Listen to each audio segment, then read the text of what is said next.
Less than 24 hours, Georgians will be under a shelter-in-place order. McDonald, though, said he did not know the man was handcuffed and was trying to use his foot to pin him to the ground so he could be handcuffed. If your friends, neighbors, or local organizations are not complying, report them to us.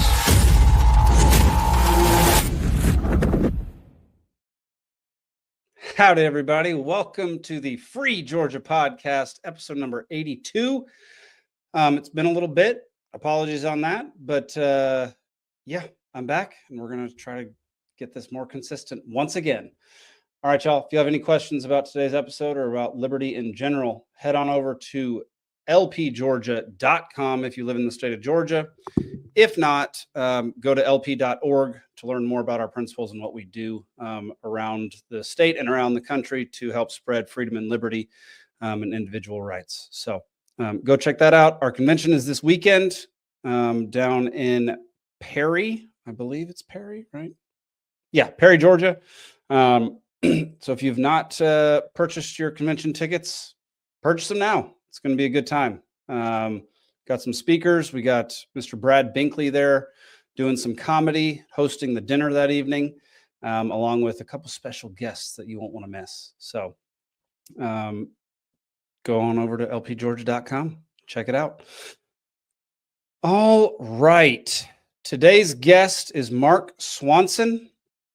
He had an incident at his local city council a couple of years ago. And here is video of that. And then we'll get to the interview. If I can pull this daggum thing up. There we go. Your time is up. My time's not up. Yes. Please Please take a seat. And please allow us. I want, she's already yielded her time. You just heard from our county attorney. We do not yield time. That's why I'm here, is to speak about your county attorney, who's not following the law. So that's why I'm here to speak, and that's why you voted to not let me speak, because I had told you in advance that I was going to speak about the county attorney about open records.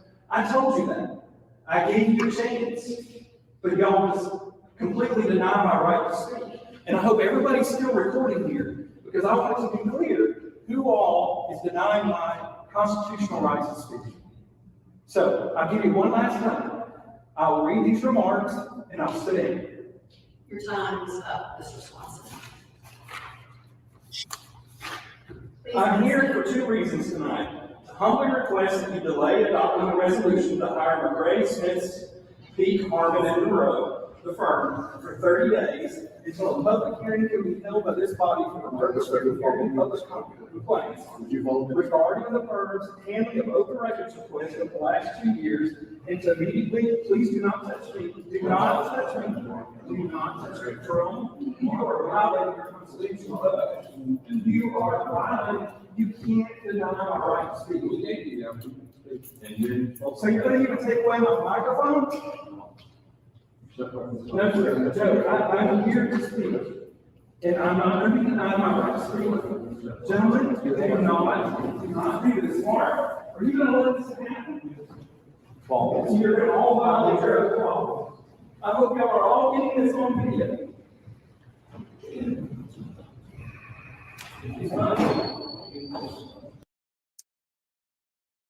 That was Mark Swanson at his Floyd County Commission meeting in January of 2023, getting arrested for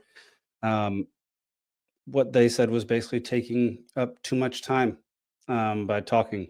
And so he had gotten, well, we're just going to talk to him about it. So let's go talk to Mark Swanson.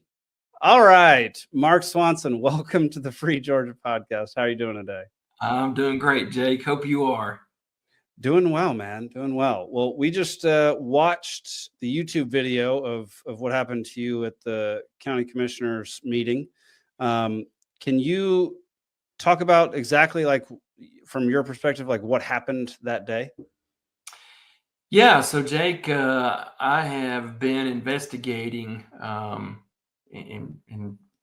I think that's a pretty serious word to use, investigating my government for what they're doing on elections since 2020 is when I first started this this process. And I've ordered probably thousands and thousands of open records in the process of doing that investigation. And I began to notice a pattern in dealing with my county in open records. And just to give you and your viewers an idea, my county at first was handling open records requests exclusively through the county law firm. So the county doesn't have its own attorney. It works through a third-party contractor law firm. And in this case, it's McRae Smith Peak, one of the largest firms in the area. So they have one of their partners is kind of, I guess, for lack of a better word, a dedicated to Floyd County legal matters. And up until they put in a open records portal, all of my open records inquiries and all my responses came directly from the county attorney in their law firm. So just to give your readers some background. Yeah. So I had been, I began after ordering, all these open records, I began to see some serious problems. Violations of law was my interpretation. They were not following the law in the elections. And I noticed when I started raising these issues, the attorney would either argue with me or ghost me. At first, it was a little bit of argument, and then it turned into mostly ghosting. So I'd raise the issue and just no response. Right. I guess that was so that she wouldn't incriminate herself with any sort of response. But then I started asking for more open records, and they couldn't provide me key election records. And rather than tell me they don't exist or things like that, they would just simply say, you have all the records we do. Well, then I would respond and say, hey, but I'm missing these records, and it creates serious questions about the veracity of the elections without them. And again, they would just ghost. So I began to see this pattern develop over, several years. And it was really bothersome that a county attorney wasn't worried about violations of law like I was. I would think that a county attorney would be very worried about the county, having violations of law. And I mistakenly thought the county commissioners would be concerned about the same thing. So a couple of years before my arrest, I started engaging the county commission and reading in letters that quantified my election concerns, the things I was finding, what they're violations of. And there's a lot that went on up to this point. And I'll skip all that to get more towards the arrest. So 4 days prior to my arrest, I discovered a major issue, which was the law says the clerk of superior court in each county is supposed to have custody of all the sealed election materials. Okay. And 4 days prior to the election, I discovered that our Floyd County Superior Court clerk did not have possession of those sealed election materials. Furthermore, the law says that if anybody else has those, it has to be a designation that comes from the Floyd County Superior Court. So again, 4 days prior to my arrest, I asked for any and all documentation that supports the attorney's assertion by email that since 2020, that the Floyd County Clerk Superior Court has designated somebody else to hold those. And so in her proof of that, if you will, she attached a letter on the company, on their law firm's letterhead, and it was dated 2022.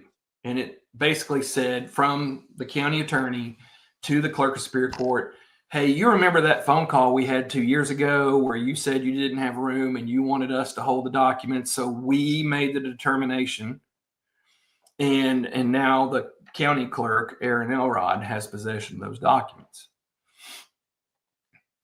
Well, 1 day prior to my arrest, I sent an email back to her, including the commissioners and a lot of other important people, and said, hey, the evidence you gave me doesn't support that the clerk of court made that designation in 2020 as you asserted.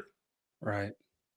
So I believe a couple things happened I do know that when I started raising this issue on 4 days prior to my election, I didn't know this at the time, but I found out later that raising that issue apparently was such a big deal that I believe the record will clearly show that was when the conspiracy began against me. So I didn't know this at the time, but on that same day, 4 days prior to my arrest, that I raised this issue with the county law firm. The county law firm, I discovered later through another open records request, and that's an interesting story, that was the impetus for the county law firm to send out an email to all the commissioners, the county manager, the county clerk, that that we were going to have. Well, what she did was she sent out and said, okay, here's the plan to deal with Mr. Swanson. We're going to talk about this during executive session on the meeting on Tuesday of next week. We're going to be prepared to have him engage in some sort of histrionics, which is an impassioned argument, and a plan to deal with him when he goes over his time. We're going to have some extra but well-chosen security on hand, which turned out to be the entire 6-person leadership of the Floyd County Police Department. And we'll be sure to have some extra media attention.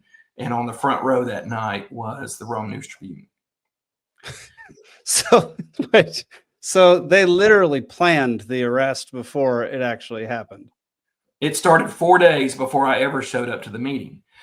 Now, simultaneous in that same window, Jake, I had been saying I wanted 15 minutes to speak. Please put me on the agenda for that Tuesday night meeting where I was going to be arrested. Yeah. And this is all in email. So anything I'm telling you, I can prove, and it's been posted on my Facebook page. You can see it for yourself. Receipts. There we go. go. Got the receipts. And I had been asking them, look, I just want 15 minutes. Here's what I'm going to talk about. The night I spoke, I was actually not speaking about elections. I was going to speak on postponing the rehiring of the county law firm. And the reason why is because the county law firm was not handling open records by the law. And they all knew that I busted the county attorney, that the county clerk didn't have lawful possession of the election materials. Right. So the scheme that they had come up with was, what could they do to really hack me off and violate the 3-minute rule?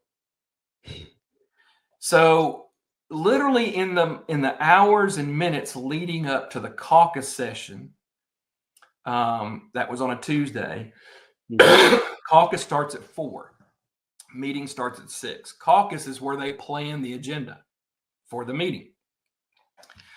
And their rules say that as long as I get a request to be added to the agenda prior to the caucus meeting, that they would consider my request.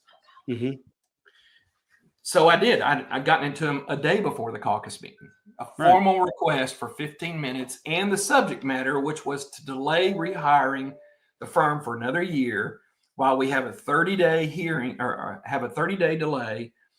And then we would have a public hearing during that 30 days, and they could hear all the evidence that I had about the mishandling of open records. And there's lots of people in Floyd County that had the same issue. And we could bring all our evidence, and then the county could make an informed decision on whether they wanted to rehire that firm for another year. Right. You know, I'm stupid enough to think that if my attorney is doing things that are illegal, I don't want that attorney representing me anymore.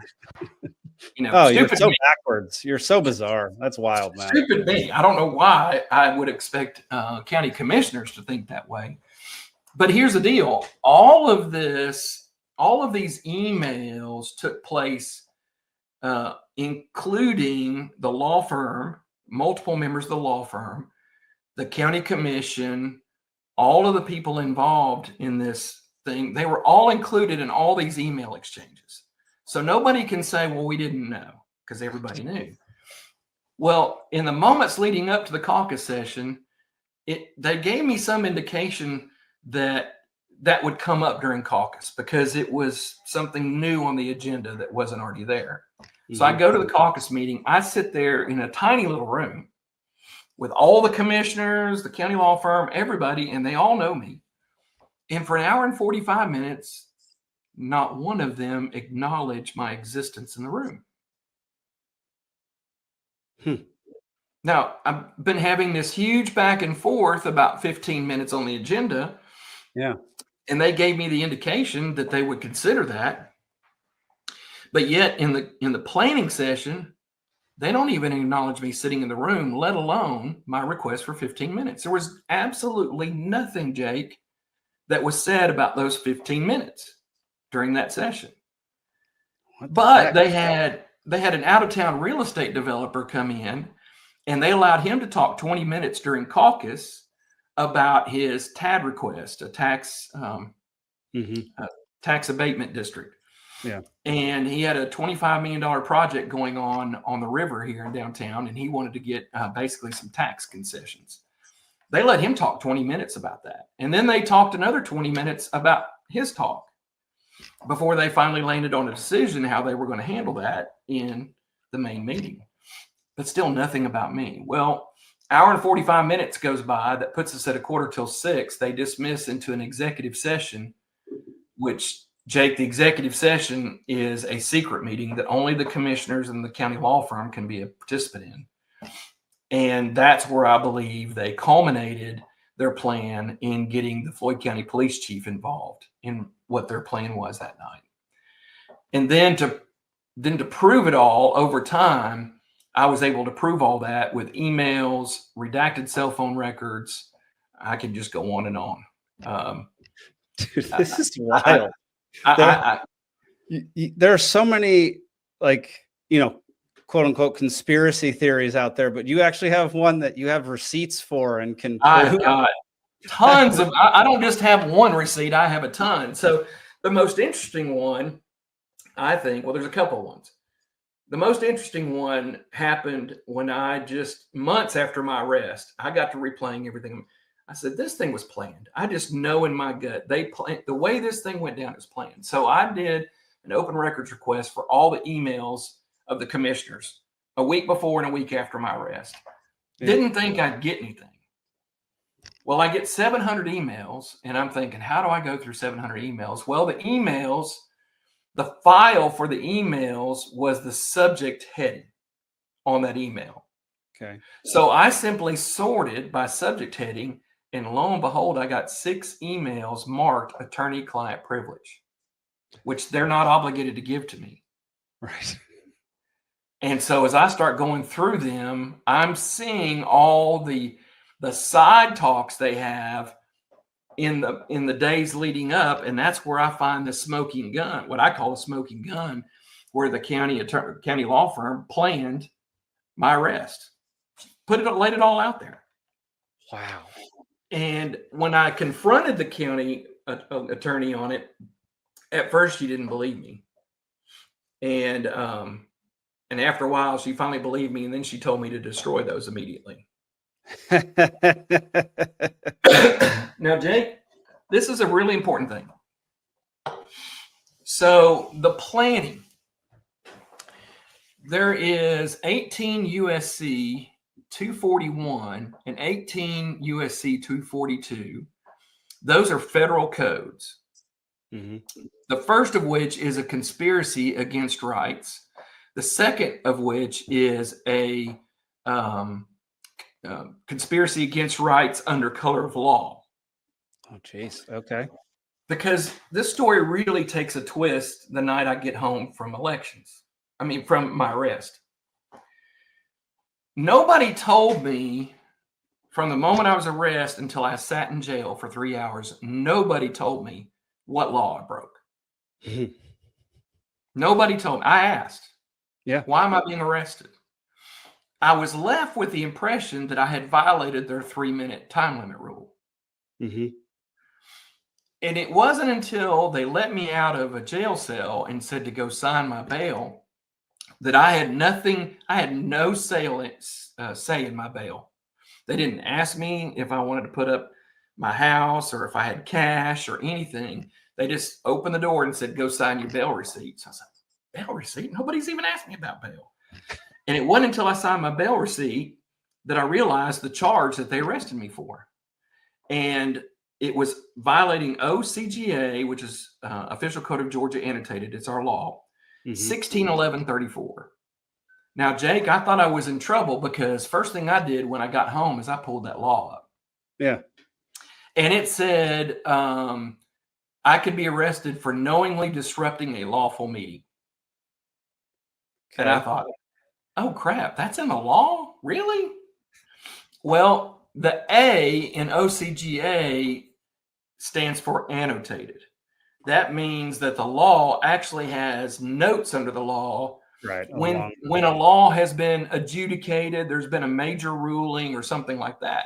So I look down, and again, this is as soon as I get home from jail. I pull up on my computer, and I'm reading that law and thinking, oh, crap. And I read the first annotation, and it says unconstitutional.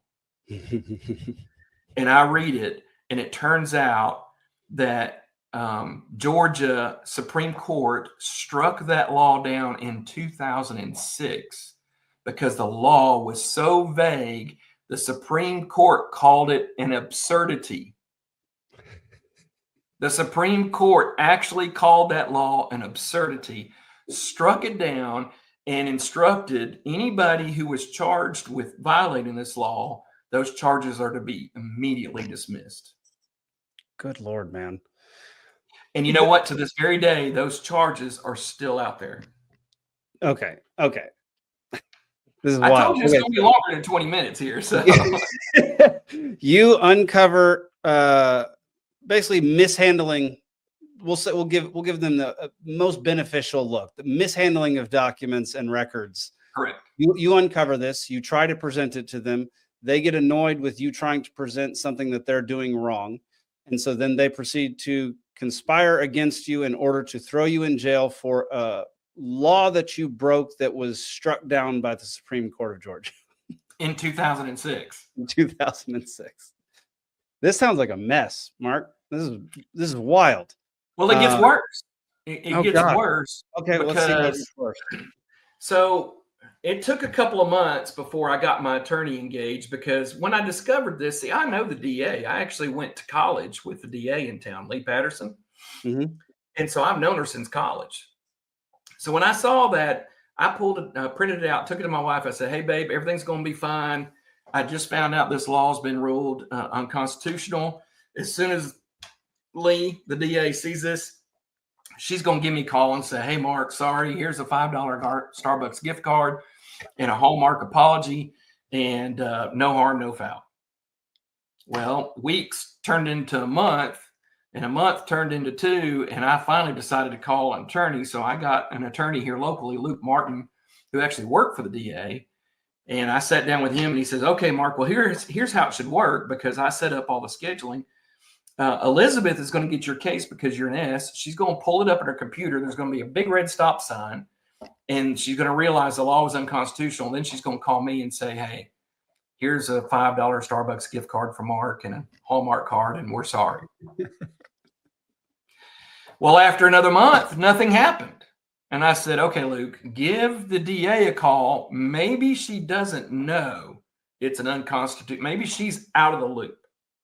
So give the DA a call and make sure she knows.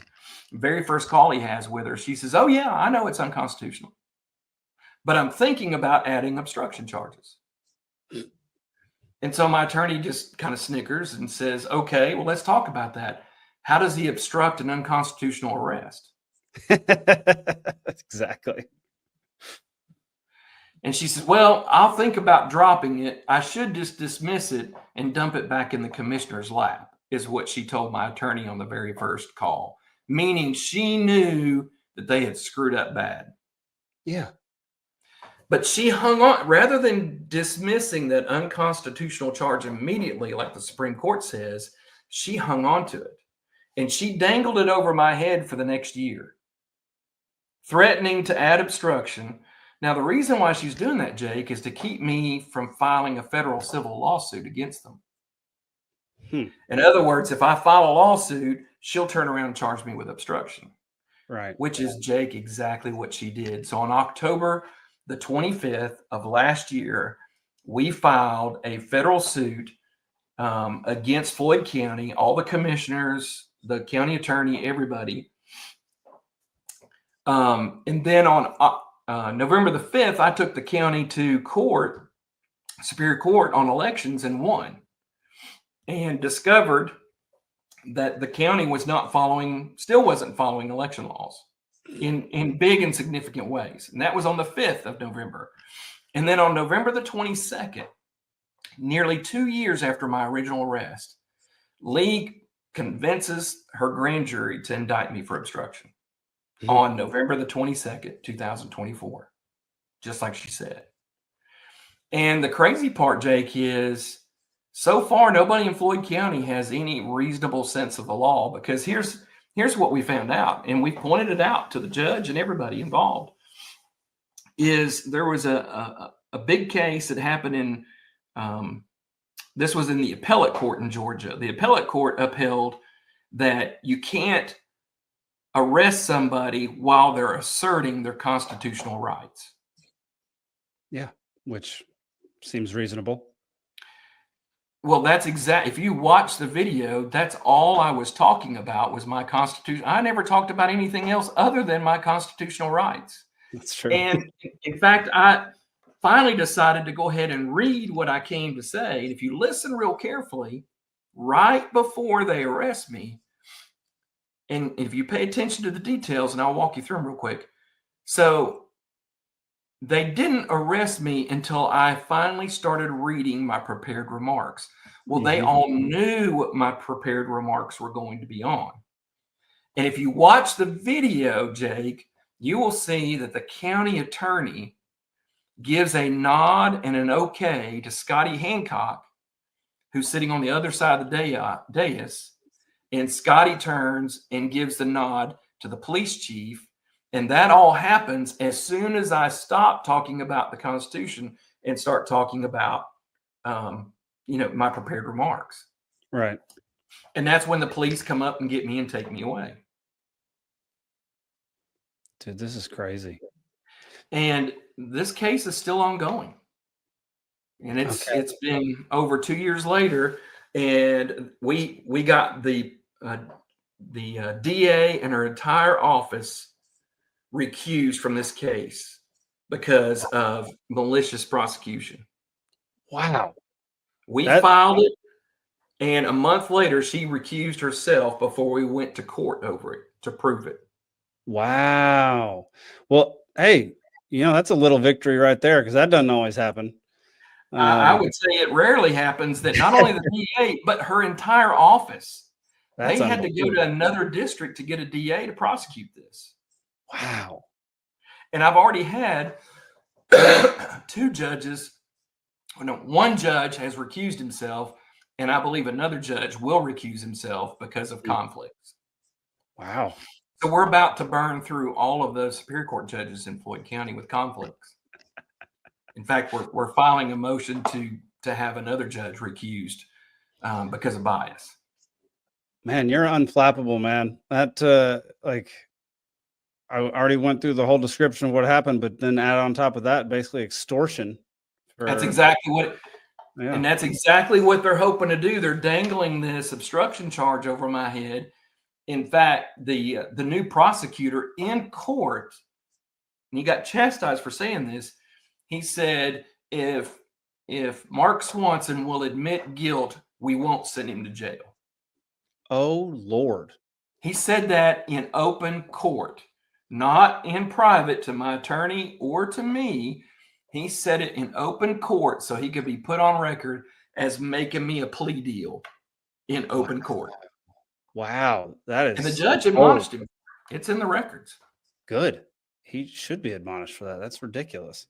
But you got to ask yourself, Jake, why is the government committing crimes left and right, in my opinion, based on the evidence? Why are they willing to do that for a guy who just talked a little long? That is such a good question. There's going to be different reasons for different people involved in this thing. Just on a human level, once you lie once or do something incorrect once and you don't want people to find out, you're going to continue to lie and cheat and steal and try to manipulate your way out of the situation. And so then it just kind of becomes a snowball effect for that person. Well, let me tell you two good ones real quick. I know we don't have a lot of time. That's so, okay. So one of the first things I did when I got home from jail, literally that night, if I recall, or early the next morning, I sent a bunch of new open records requests related to my arrest. And one of the things I asked for was all the video in the room, in the hall, down the hall, outside. I wanted video of everything an hour before my arrest and an hour after my arrest. I just wanted to see what was going on because, again, I had this gut feeling there was something planned, okay? Yeah. And as we've seen from the email, there was. So when I got those, I began to look through them, and what I discovered was, you remember that secret meeting called the executive session? It was in between caucus and the regular meeting.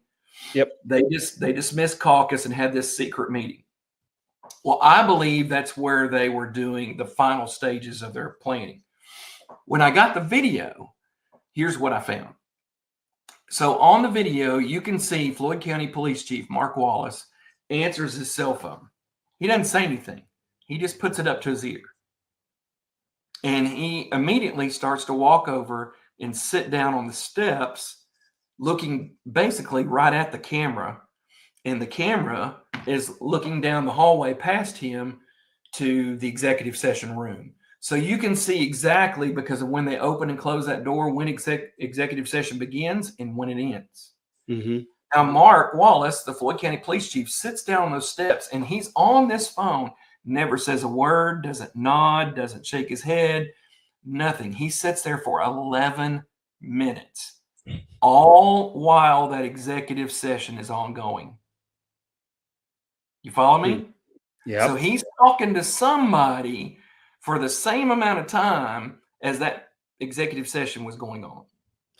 And I believe the record would show that his sister-in-law probably called him because she's a county commissioner. Rhonda Wallace is the police chief's sister-in-law. So when I found that, I ordered all of the police cell phone records, and there were 6 of them there that night. The chief, the assistant chief, the sergeant, the major, the captain, and a private. They were all at this meeting. I ordered open records for all their cell phones, and guess what I got back? They were all redacted. Of course they were. Now, here's the problem. And I told the county attorney, again, we're back to the county law firm. I said, you can't redact these. There's no redactable reason you can redact the entire record. Right. And she basically just said, too bad, in not so many words. Wow. That she wasn't going to have them unredacted. And it was so serious, there's a law, OCG 4511-1, and it's issues on public records. And it is actually a felony offense, Jake, for the government to hide records knowingly and intentionally to keep that information from the public. Wow. So when I found that, I sent it back to her and said, I don't know who did these redactions, but you better tell the police that they could be held to felony convictions for knowingly and willfully hiding those documents. But it gets even worse. So another thing I asked for was police policy and procedures, because I wanted to see if the arrest conformed to their own policies.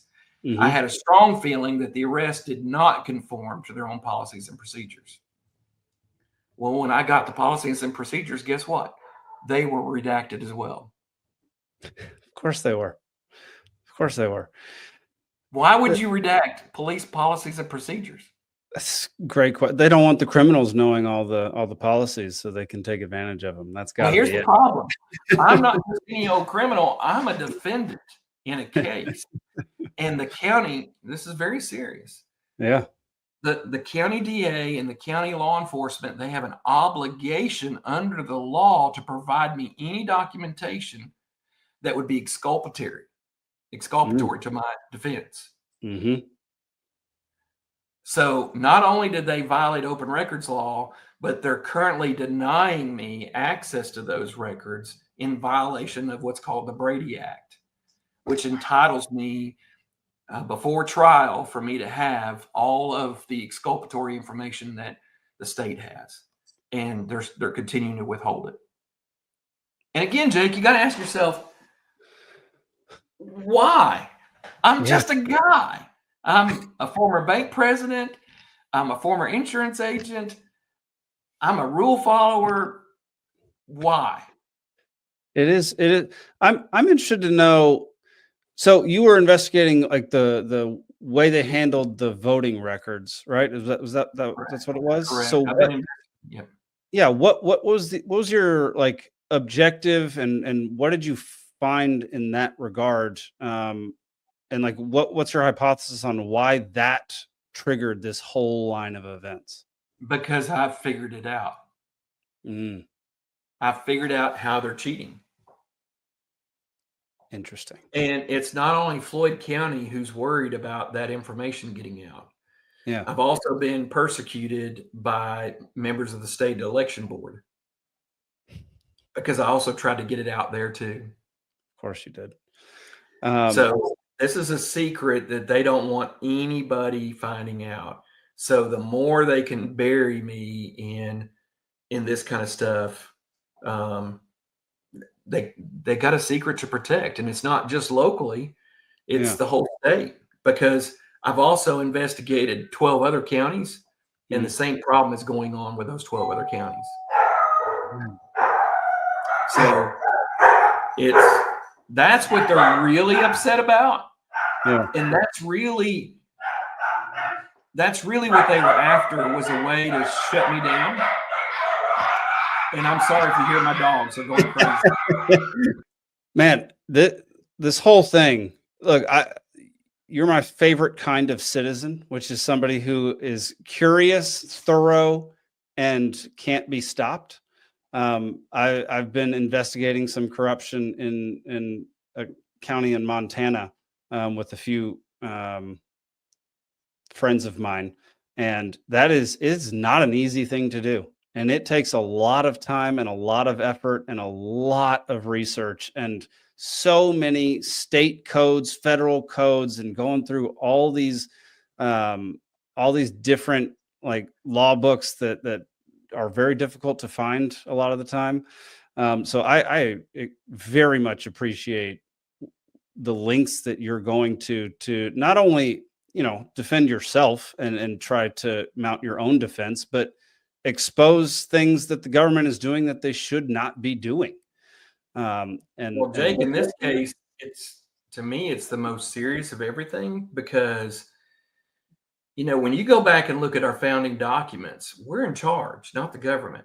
The government gets their rights from us, not the other way around. We get our rights from God. That's in our founding documents. Amen. But here's the problem. The government is designed to protect our rights as citizens. Well, one of the ways that we have a government that protects our rights is the way we select our representative government.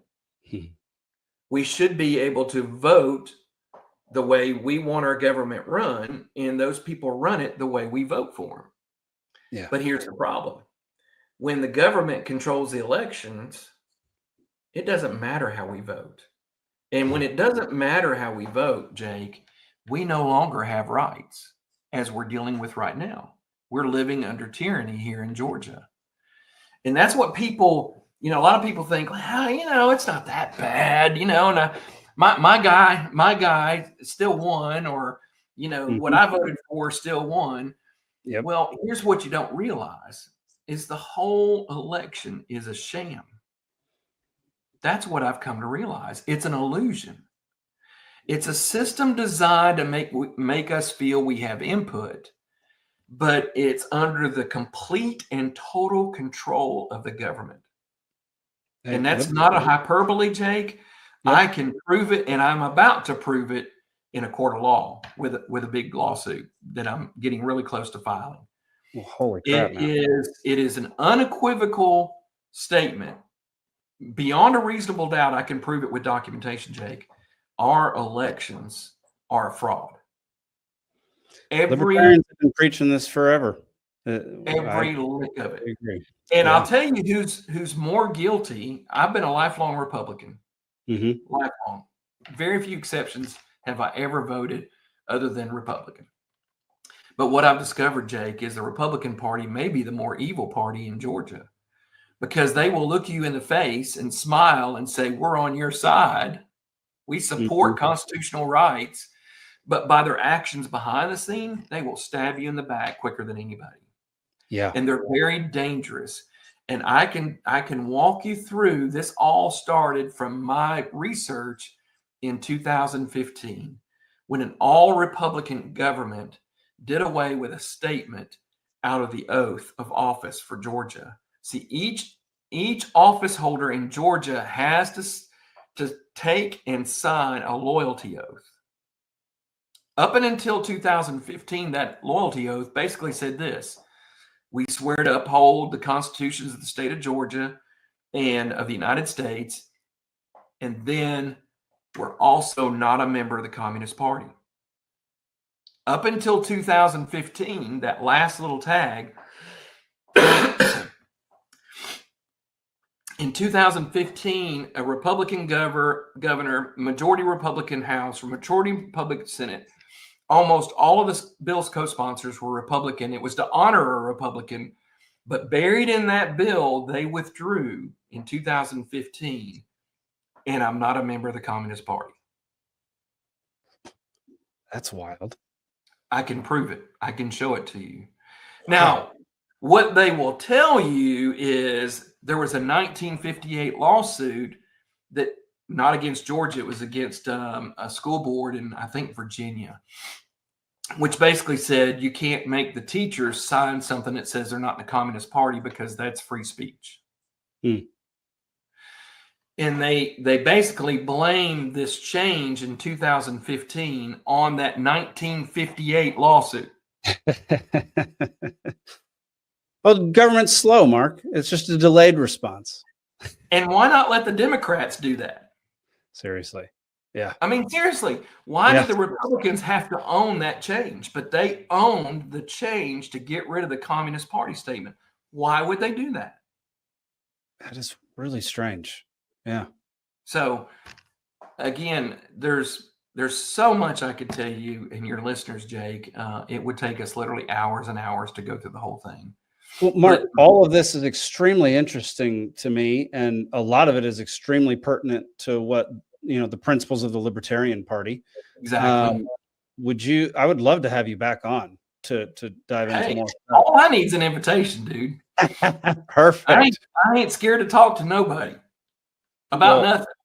I'd love to have you on, because I'm going to air this, aside, I'm going to cut out the dogs barking, but I'm going to air this entire episode as everything that we've recorded, because I find it fascinating. And I think the more people who know that there are good people out there trying to discover the truth and show them what is really going on, I think that is extremely valuable to Georgians. So, well, again, I'm not the only one arrested at a county commission meeting in Georgia. There was a 60-year-old woman who was drug out literally by her feet and by her hands out of a commission meeting, and she hadn't even violated the time limit. Wow. So it's a problem all over Georgia. Now, what kind of party promotes not letting people speak according to the Constitution? That would be the Communist Party. That would be the Communist Party. Yeah. Man, yeah, I'm so intrigued by this whole thing. I'm so interested to see how this works out and I'm looking forward to talking to you again. Anytime, Jake. You know how to find me. Yes, I do. Well, Mark, yeah, I appreciate you coming on today, man. We're going to end it here, and we're going to talk about your concerned citizens group next time you come on, and I'm going to schedule that. We'll schedule that for the next month or so, and all right, we'll do that. But stick around till after the credits, and then we can chat for a minute. But everybody out there, how can anybody help you? How can anybody help what you're doing out there? Go on my Facebook page. So I have a Facebook page, Mark Kenneth Swanson, and become my friend. like, share, post. Jake, I've been as high as about 250,000 people viewing my Facebook page in a month. Good Lord. And our county only has 100,000 people. So I've got people literally across the country follow my Facebook page because I post all the receipts on my Facebook page. So if your audience wants to know more, they can see all the receipts. They can listen to and make their own decisions about what happened. Here we go. I'm gonna put it up on screen so people can see it. There we go. Yeah, That's the right there you one. go. Beautiful. Yeah, go follow him. You can look at the receipts. You can see everything he's posted. Man, that's amazing. I wish we could get those see right numbers there? for our show. That's incredible. If you look right there, I'm posting receipts of the motive behind the conspiracy to my arrest. You see right there. There's a letter. I mentioned that in our conversation a while ago. Yep. And there's the email next to it. Wow. There we go. So again, if your readers really want to know what's going on, jump on my Facebook page, like, share, comment. All of that hits the algorithms. That gets me more exposure out there. The more people that know, it counts. Heck yeah. Well, Mark, again, thank you so much for coming on the show. Anybody out there, go befriend him on Facebook. Go check out his receipts. And if you have any questions about liberty and how libertarianism is going in the state of Georgia, go to lpgeorgia.com. All right, y'all. We'll see you next time on the Free Georgia Podcast.